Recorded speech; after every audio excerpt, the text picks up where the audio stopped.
నా పేరు కేశవ రవీందర్ యాదవ్. మాది శంకరపట్నం మండలం, కరీంనగర్ జిల్లా.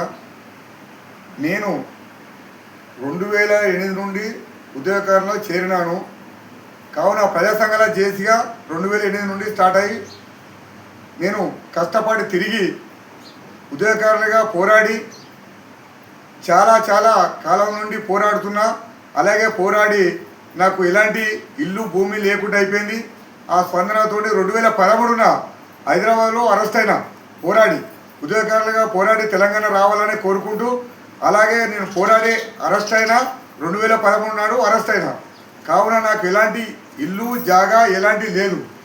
కావున గవర్నమెంట్ కోరేది ఏంటంటే 250 గజాల భూమి, అలాగే నాకు పింఛని రావాలని కోరుకుంటూ. అలాగే ఇప్పుడు నేను ప్రజా సంఘాల జేఏసీలో ఇప్పటి వరకు కూడా చేస్తున్నా. ఉద్యోగకారుల నుండి నేను పోరాడి బాగా భాగ్యస్వామినై గవర్నమెంట్ కోరేది ఏంటంటే ప్రభుత్వాన్ని మమ్మల్ని ఆదుకోవాలి.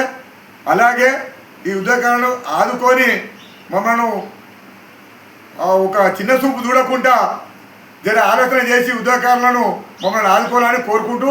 జై తెలంగాణ.